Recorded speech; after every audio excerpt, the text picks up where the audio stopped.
Sitting here in front of the first training centre for Youth with a Mission, which began this period of time, in this month, 40 years ago, we established some foundations in our culture here over those years that where this training centre began. And one of those foundations was that God speaks. God is personal, and he speaks. Jesus said, "My sheep hear my voice, and they follow me." That is a foundational value of Youth with a Mission, and we began the day as the lectures would have begun 40 years ago, with letting God speak to us, through the different members that were part of this group. We have some young people here from all over the world. We have a prayer group here, we call it a prayer shield, and also the global leadership team. And thoughts and ideas, a sense of God speaking, came from every part of that group, which is consistent with the principle that my sheep hear my voice, that even the youngest child can hear God's voice. But really, the movement, in a sense, began here 40 years ago this month. And it's a very interesting moment. It's an emotional moment, a moment that is filled with a sense of hope and great dreaming. If we could have grown from that little group here, the second school it was, here in this particular facility, to now have representatives from all over the world.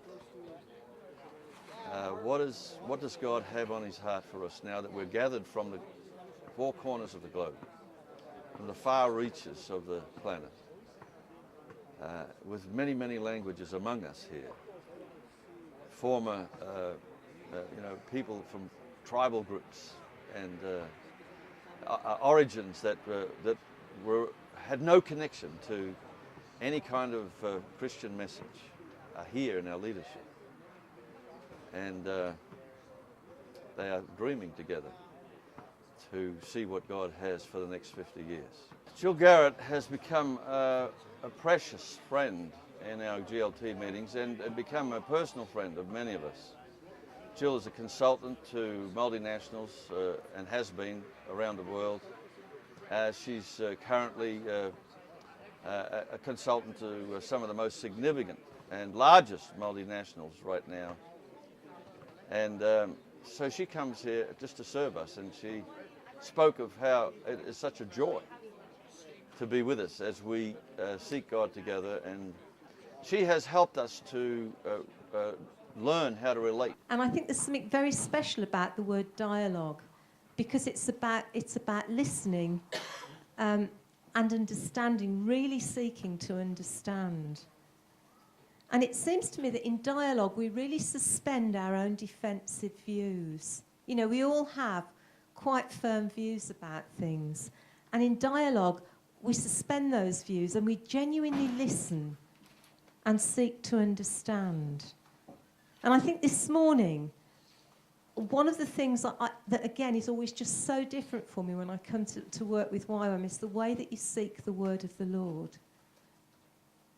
And in a morning like this morning, because people have been seeking God's word, there is genuine dialogue, because people are genuinely seeking to understand and to hear what God has been saying to others.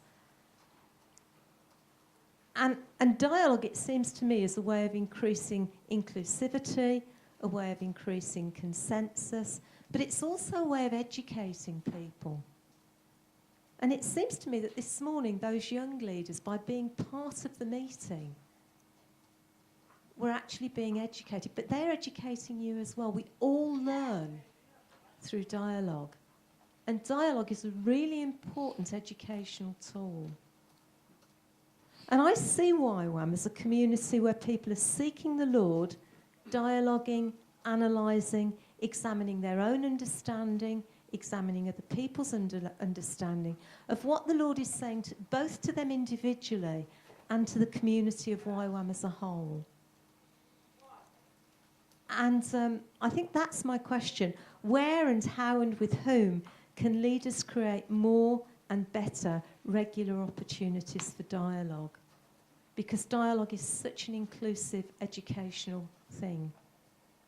And then Lynn Green began to share from his heart what we've been gathering from what God has been speaking to us as a leadership group, and from what we're getting from around the world. We haven't moved forward with our change in structure and with the resignation of the different members of Team 3 and the normal order of things, because we just haven't had clarity. You know, we polled the GLT, who should we have for our next president, who should we have for our next international director, and we got nothing. You know, we just got 2 people saying that person, and 3 people saying that person, one person saying that one, and you know, just one after another, with no clarity. It was a random thing. No sense of the word of the Lord. Because I don't think we're meant to continue on with that system. There's something here about eldership. There's something here about where God said to us 7 years ago, prophetically anointed eldership. What does it look like?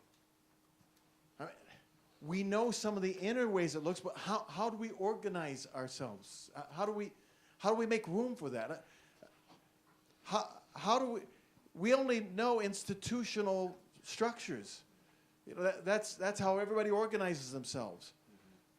And we have to have institutional structures to a very significant extent, because we have to render unto Caesar. You know, we have to handle finances and do accounts and returns and do visas and all that. But how do we avoid the principalities and powers of the nations pushing us into an institutional corruption of what God's called us to be? We're struggling with. We're rising to that. We want to see every effort be more effective. We want to see every blow count, in a sense, for the work of making Christ known across the planet. So these are the roots and heart of the vision of Youth with a Mission. That God will raise up people from every planet, every part of the planet, from every continent, and that they will find a place of service alongside everybody else in the business of making Christ known among the peoples of this earth. God bless you.